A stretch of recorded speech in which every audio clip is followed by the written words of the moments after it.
Glória a Deus. Bem-aventurados que trilham caminhos retos e andam na lei do Senhor. Bem-aventurados os que guardam os seus testemunhos e o buscam de todo o coração. O Senhor Jesus, Ele nos ensinou a andar por caminhos retos. Porque quando nós olhamos para Cristo, não vemos nele defeito. Quando nós olhamos para Jesus, não vemos nele nenhuma mancha. A Bíblia diz que Jesus, Ele passou, Ele habitou entre nós, sofreu das mesmas dores que nós e até pior. Mas Ele não pecou. Mas na boca dele não foi achado engano. Então Jesus é o exemplo a ser seguido. Quando nós nos espelhamos no homem, ainda que seja um homem de Deus, em algum momento nos frustramos. Porque mesmo um homem de Deus, em algum momento ele erra. A Bíblia diz que Deus olhou para a terra e não viu um justo sequer. Deus não viu um que faça o bem. Sabe o que significa isso? Que ninguém diante de Deus por si só é merecedor da graça. Que nenhuma das nossas obras diante do Senhor nos torna merecedor da salvação. Ainda que nós façamos todo o bem dessa terra, praticamos o amor, praticamos a justiça, por nossas obras não merecemos a salvação. Sabe por quê? Porque uma vez tendo pecado, já fomos separados da glória de Deus. Mas o Senhor Jesus, Ele tem para nós um ministério de reconciliação com Ele, através do seu sangue que foi derramado. O sangue de Jesus, quando foi vertido na cruz, trouxe a nós a reconciliação com Deus. Mas isto não é para todos. Jesus ama todos, mas a salvação não é para todos. A salvação é para aquele que crê em Jesus. A salvação é para aquele que anda por um caminho reto. A salvação é para aquele que teme o nome do Senhor. E aqui nós vemos o salmista Aleph, ele dizendo assim: bem-aventurado. Esse bem-aventurado significa feliz. Feliz os que trilham caminhos retos e andam na lei do Senhor. Sabe o que o salmista está dizendo aqui? Que aquela pessoa que teme a Deus, que guarda os mandamentos do Senhor e tem uma vida reta, uma vida sincera, honesta, digna e longe do pecado, este é um homem feliz. Esta é uma mulher feliz. Sabe por quê? Porque o Senhor tem uma promessa linda para nós. A Bíblia diz que a promessa que Jesus nos fez foi a vida eterna. A nossa vida, ela não se encerra quando fechamos os nossos olhos. O que se encerra é essa carne. Essa carne desce ao pó novamente, porque do pó nós viemos. Mas em nós existe uma alma, e a nossa alma vai para um lugar algum dia. Quando nós fechamos os nossos olhos nessa terra, a nossa alma vai ao encontro de Deus para prestar contas. E feliz, como diz o salmista aqui, é aquele que anda por um caminho reto, é aquele que anda na lei do Senhor. Versículo 2: bem-aventurados, felizes os que guardam os seus testemunhos e o buscam de todo o coração. Meus irmãos, guardar o testemunho do Senhor é entender o que Deus fez na nossa vida, é entender o que Deus fez lá no passado, é entender o que Deus pode fazer e guardar. Muitos têm na sua casa esse livro, mas esse livro é apenas um enfeite na sua estante. Muitas vezes na nossa casa esse livro ele é apenas um amuleto, onde nós abrimos lá no Salmo 23 ou no Salmo 91 e fica aberto lá para que não aconteça nada de ruim na nossa casa. Não, a Bíblia em si não pode fazer nada por você. Quem pode fazer é o dono da palavra. Aleluia. Quem pode fazer alguma coisa pela tua vida, que pode te proteger, que pode te alegrar, aquele que pode te levantar, escrever o teu nome no livro da vida é Jesus. Aleluia, Jesus. Não é apenas esse livro. Esse livro foi deixado por Deus para nós aprendermos quem é Deus, qual é a vontade dele, o que agrada aos seus olhos. E o Senhor nos traz um ensinamento nessa noite, que feliz é aquele que trilha o caminho reto, feliz é aquele que anda na lei do Senhor, feliz é aquele que guarda os testemunhos do Senhor, feliz é aquele que busca o Senhor de todo o seu coração. Aleluia, Jesus. Aleluia. E essa mensagem ela traz um ensinamento ainda mais profundo, meu irmão. Compromisso com Deus. Porque não não existe um ser humano nessa terra que busque o Senhor de todo o coração se ele não tiver um verdadeiro compromisso com Deus. E Deus, ele nos chama para ter um verdadeiro compromisso. O que é ter um compromisso com Deus? É aceitar o que Cristo determinou para as nossas vidas verdadeiramente. Jesus disse: se alguém quiser vir após mim, renuncie a si mesmo, tome cada dia a sua cruz e siga-me. Quando você aceita essa palavra e põe em prática, então de fato você tem um compromisso verdadeiro com Deus. E eu quero te dizer que Deus, ele só tem compromisso com quem tem compromisso com Ele. Versículo 3. Eu vou ler o 2 e o 3 em seguida. Bem-aventurados os que guardam seus testemunhos e os que buscam de todo o coração e não praticam iniquidade, mas andam em seus caminhos. Olha só, não é apenas trilhar um caminho reto, não é apenas buscar ao Senhor de todo o coração, é também não praticar iniquidade. A palavra do Senhor, desde Gênesis até Apocalipse, é uma só. Nós temos que olhar para Jesus, seguir o exemplo dele, viver uma vida reta, uma vida santa, longe do pecado e da iniquidade. Por quê? Porque Deus condenará todos os que praticam iniquidade. E eu não preciso abrir o Evangelho de Mateus, o Evangelho de Lucas, o Evangelho de Marcos e o Evangelho de João para saber que praticar iniquidade é condenável diante do Senhor. Eu abri em Salmos. Nós estamos lendo em Salmos, um livro que é considerado um livro de louvores e de cânticos. Mas até aqui neste livro, que nos motiva a louvar a Deus e a glorificar o nome do Senhor, tem um versículo dizendo: não pratique iniquidade. Eita Deus. Porque Deus reprova isso. Glória a Deus. Amém, Jesus. E bem-aventurado não é somente os que não praticam iniquidade, mas os que andam nos caminhos do Senhor. Versículo 4. Tu ordenaste os teus mandamentos para que diligentemente os observássemos. Isso aqui é muito profundo, irmãos. Entenda isso comigo. O salmista Aleph, ele escreveu dizendo assim, é ele falando para Deus: Senhor, tu ordenaste os teus mandamentos para diligentemente observássemos. A palavra de Deus, eu já disse hoje aqui, não é para ser um amuleto em nossas vidas. Não é um livro que eu vou colocar na minha casa para me proteger, não. É para meditar nele. É para eu aprender o que está escrito aqui. Deus deixou para nós os seus mandamentos para que nós venhamos observá-los. Deus deixou para nós o Evangelho para que nós corramos atrás do Evangelho, entendamos qual é a mensagem do Evangelho e praticamos ele. Não é para ser apenas um amuleto na nossa vida. Todos os mandamentos do Senhor e as ordenanças dele é para que nós observamos e praticamos, porque assim estaremos fazendo a vontade dele. Glória a Deus. Versículo 5. Tomara que os meus caminhos sejam dirigidos de maneira a poder eu observar os teus estatutos. Imagina que oração linda esse salmista dizendo isso para Deus. Tomara que os meus caminhos sejam dirigidos de maneira a poder eu observar os teus estatutos. É o salmista dizendo para o Senhor assim: Senhor, o meu desejo, o desejo da minha alma é que o meu caminho seja reto. O desejo da minha alma é te servir com fidelidade, é andar na tua presença com retidão, é viver uma vida santificada. Glória a Deus. Aleluia. Versículo 6. Então não ficaria confundido. Esse confundido aqui nesse texto significa, tem o mesmo significado de envergonhado. Todas as pessoas, sejam crentes ou não, que não têm o conhecimento da verdade, que não observam os mandamentos do Senhor para os praticar, um dia serão envergonhados. A Bíblia diz lá em Daniel que todos nós ressuscitaremos um dia. Todos.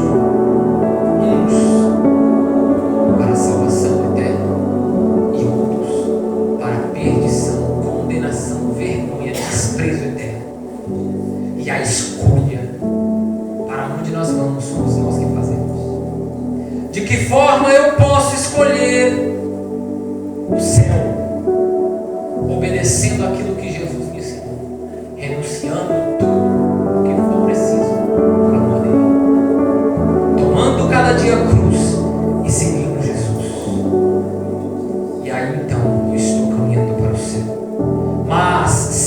viver de acordo com a minha própria vontade, não trilhando caminhos retos, como diz aqui no versículo 1, não andando na lei do Senhor, não guardando os testemunhos do Senhor, não buscando o Senhor de todo o coração, praticando iniquidade e não andando nos caminhos de Deus, então a minha ressurreição naquele grande dia será para o desprezo eterno. Mas Deus tem para você salvação. Você só precisa crer nessa palavra. Aleluia. Versículo 7. Louvar-te-ei com retidão de coração. Quando tiver aprendido os teus juízos. Aí o salmista agora vai dizer assim: Senhor, eu te louvarei de todo o coração quando eu tiver aprendido todos os teus juízos. Um homem de Deus, inspirado pelo Espírito de Deus, que escreveu essa mensagem, nem ele ainda tinha aprendido todos os estatutos do Senhor, nem ele ainda tinha aprendido todos os juízos de Deus. E ele, em sua oração, naquele momento, se entregando diante do Senhor, ele disse: Senhor, quando eu tiver aprendido tudo aquilo que o Senhor quer me ensinar, então eu te louvarei de todo o meu coração. E esse é o desejo que nós temos que ter: louvar o Senhor de todo o coração. Aleluia, Jesus. Mas antes, preparar o nosso coração para Jesus. Porque se nós louvarmos ao Senhor Jesus com a vida toda errada, Deus não recebe o nosso louvor.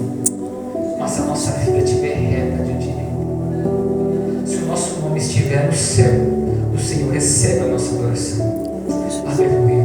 E o salmista ele termina aqui dizendo: observarei os teus estatutos, não me desampares totalmente.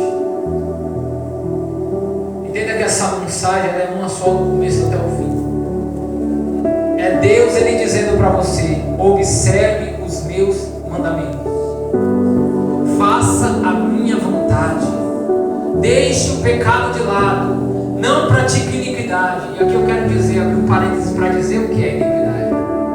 A prática da iniquidade ela é condenável diante do Senhor. Por quê? Porque uma pessoa que pratica iniquidade, ela não teme a Deus. A Bíblia diz em Eclesiastes que é dever de todo homem temer a Deus. Isso não é dever somente dos crentes, é de todos temer a Deus.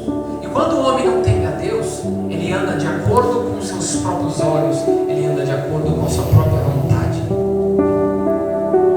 Aí Jesus vem dizendo: se alguém quiser vir após mim, renuncie a si mesmo. Enquanto a nossa própria vontade administrar as nossas decisões, não podemos ser discípulos de Jesus. Enquanto as nossas próprias vontades nos guiarem, nós não estaremos andando em caminhos retos. Sabe por quê? Porque somos pecadores. Mas quando nós colocarmos Jesus na nossa frente, quando nós entregarmos completamente a nossa vida a Jesus e nos rendermos ao reino de Deus de verdade, de coração, então, glória a Deus, o nosso nome será escrito no céu e o Senhor estará conosco, nos protegendo, nos ajudando até o último dia da nossa vida. Aleluia, glória a Deus. Agora nesse versículo 8 aqui, no finalzinho, o salmista ele diz assim: não me desampares totalmente. É uma coisa assim a se meditar. Ora, eu creio que ninguém aqui pensa ou consegue imaginar um Deus que desampara alguém. Eu não consigo imaginar um Deus que desampara alguém. Porque a Bíblia diz que Deus amou o mundo tanto que enviou o seu Filho para morrer por nós, para que todo aquele que cresce em Jesus não fosse lançado no inferno, mas alcançasse a vida eterna. Então, um Deus que nos ama tanto, um Deus que é tão bom para nós, a ponto de entregar o seu único Filho, como que esse Deus pode nos desamparar? Eu vou dizer novamente o que eu disse. É Deus. Deus tem compromisso com quem tem compromisso com Ele. Glória a Deus. E aí o salmista ele vai dizer assim: observarei os teus estatutos, não me desampares totalmente. Eu vou conjecturar isso porque não está escrito, é um pensamento meu meditando nessa mensagem. Eu imagino que esse salmista, nesse momento da vida dele, estava triste, ou então talvez se afastou do Senhor um pouco, talvez estava desanimado nesse momento da vida dele. E aí Deus inspirando ele para escrever isso aqui, nesse momento, é como se ele estivesse restaurando a aliança dele com Deus. É como se ele estivesse reconciliando com Deus. Porque ele diz ao Senhor assim: eu observarei os teus estatutos. Ora, se ele disse que observaria no futuro os estatutos do Senhor, significa que naquele momento ele não estava observando.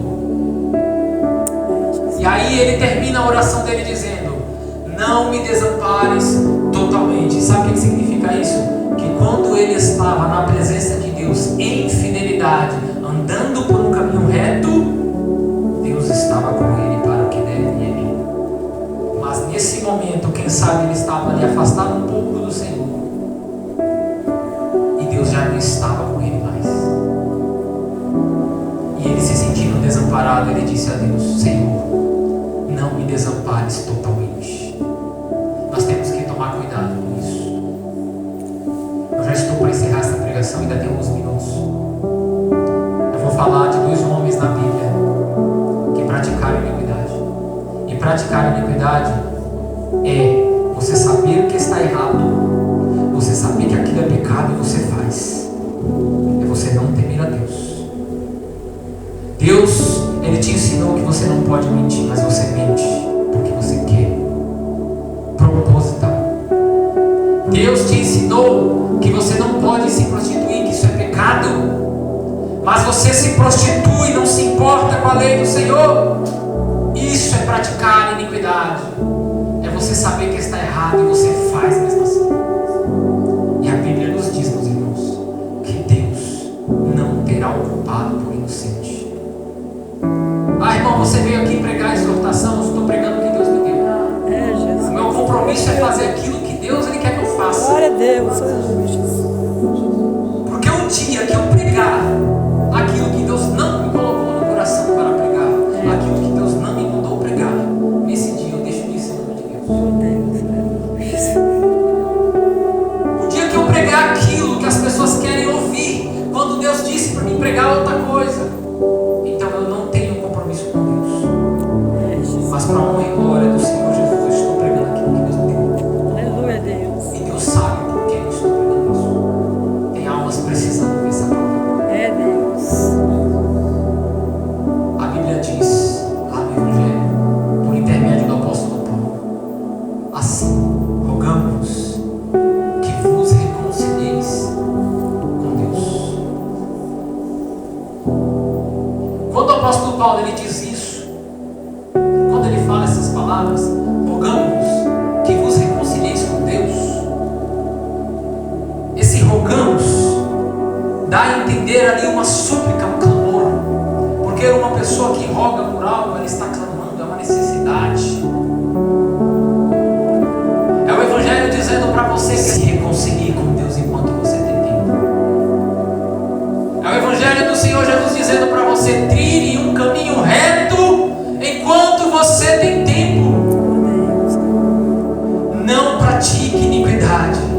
Aquilo que você já aprendeu no Evangelho que Deus condena, se afaste disso pelo amor de Deus. E faça a vontade daquele que criou os céus e a terra. Glória a Deus. Davi, eu disse que vai dizer de 2 homens que praticaram iniquidade, para dar exemplo. Davi, o rei Davi foi o segundo rei de Israel. E o rei Davi, a Bíblia diz que Deus ungiu ele quando Saul ainda era rei. E Davi, ele foi engrandecido por Deus tanto que todas as batalhas que Davi guerreava, ele vencia, porque Deus era com ele.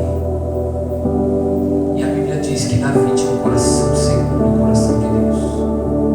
Davi, ele sendo rei, ele tinha conhecimento das leis do Senhor. Ele sabia que o adultério é condenável diante de Deus. Mas, no entanto, Davi, mesmo sabendo que o adultério é condenável diante do Senhor, ele olhou para a mulher de Urias, ele desejou a mulher de Urias, e ele se deitou com a mulher de Urias. E não bastando isso, a mulher de Urias ficou grávida de Davi, e Davi, querendo esconder o seu pecado, por ele ser um rei, aquilo ia ser um escândalo muito grande. A Bíblia nos diz que Davi mandou que Urias ficasse à frente do exército para ser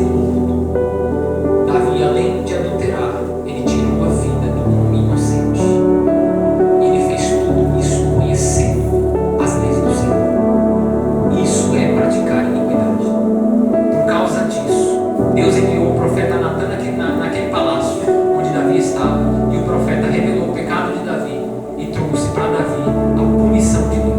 Davi, a Bíblia diz que se arrependeu. Deus perdoou o pecado de Davi, mas ele pagou as consequências do pecado dele. Saul também pecou diante do Senhor, praticou iniquidade, porque Saul também sabia que todas as ordens de Deus devem ser obedecidas. E Deus deu uma ordem a Saul para que Saul exterminasse os amalequitas, um povo que se levantou contra Israel quando Israel subiu do Egito. Quando Deus tirou Israel do Egito, que Israel estava sendo escravizado, os amalequitas se levantou contra Israel para destruir Israel. Aquele povo naquele tempo não sabia lutar, aquele povo era despreparado para a guerra, mas Deus não permitiu que os amalequitas os destruíssem, porque Deus, quando Ele promete, Ele cumpre. Aleluia. E Deus tinha prometido para Israel, para Abraão, que faria de Abraão uma grande nação. E Deus deu para Abraão uma terra. E Deus, depois que tirou esse povo do Egito, de uma escravidão de mais de 400 anos, Deus levou esse povo para a terra que prometeu a Abraão.